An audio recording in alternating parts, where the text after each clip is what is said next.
Welcome to this reflection on praying with Psalm 137. I will begin by reading the psalm. By the waters of Babylon, we sat down and wept when we remembered Zion. As for our lyres, we hung them up on the willows that grow in that land.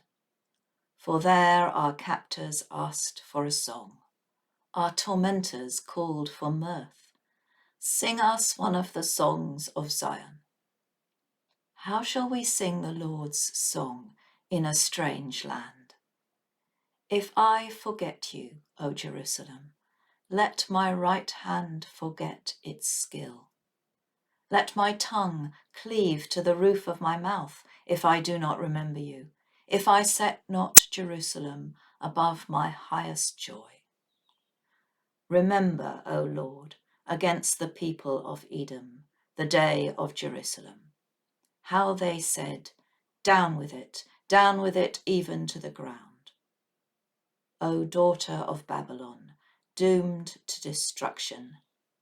Happy the one who repays you for all you have done to us, who takes your little ones and dashes them against the rock.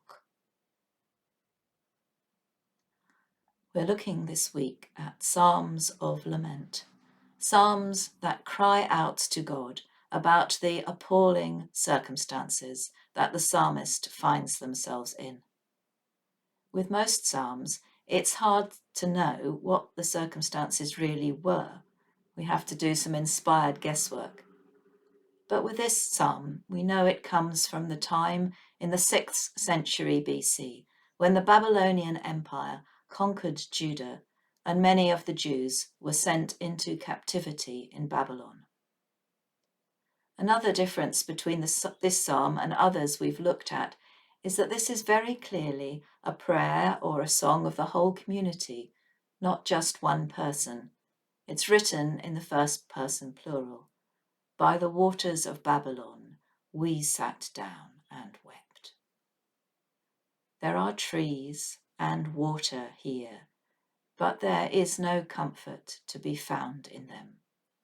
They are the waters and the willows of a strange and alien land. The exiled people are asked to sing, perhaps one of their psalms of praise, but they cannot. How shall we sing the Lord's song in a strange land? This is the sorrow and the despair of a nation in exile. This does not mean that we cannot use it for personal prayer if that sense of exile, that deep disorientation and homesickness is our experience. But it is especially appropriate for praying for our world. There are so many people around the world who are in exile, who have been forced to leave the homes they love and seek a new home in a strange land. The reasons for exile are many, but it is always terrifyingly hard to be forced to leave home. The poet Orsan Shire, a British Somali woman, writes this in her poem, Home. No one leaves home unless home is the mouth of a shark. You only run for the border when you see the whole city running as well, your neighbours running faster than you, breath bloody in their throats. The boy you went to school with, who kissed you dizzy behind the old tin factory, is holding a gun bigger than his body. You only leave home when home won't let you stay. In verses 7 to 9 of the psalm, another emotion raises its head, hatred. The people of Edom joined with the Babylonian conquerors against their neighbours, the Jews. A conqueror may be loathed and feared, but a special hatred is reserved for the neighbour who betrays and abuses. the language here is raw and uncompromising. Happy the one who repays you for all you have done to us, who takes your little ones and dashes them against the rocks.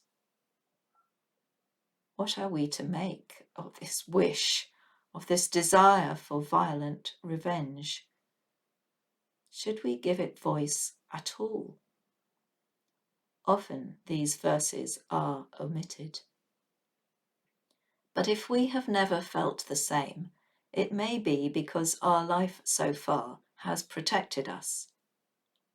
These experiences, thoughts, and emotions are the reality, the lived experience of many, many people around the globe. We need not to be too nice to cry out to God on their behalf, to pray for justice, for peace, for refugees to be well treated, for abuse, exploitation, and violence to end, for hatred to be healed, for pain to be transformed, for God's kingdom to come, and to examine our own hearts honestly and searchingly for hatred and bring it into the open before God. Etty Hillesum, a Dutch Jew who went to her death in Auschwitz without hatred, saw so clearly our responsibility to deal fearlessly with the hatred within ourselves. Because, she writes, every atom of hate we add to the world makes it still more inhospitable. I don't mean that we should put up with abuse. Abuse needs to stop. It is not the loving thing to allow abuse to continue.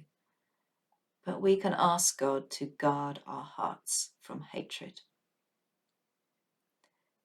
To pray with this psalm, we could use the first 4 verses, or just the cry, "How shall we sing the Lord's song in a strange land?"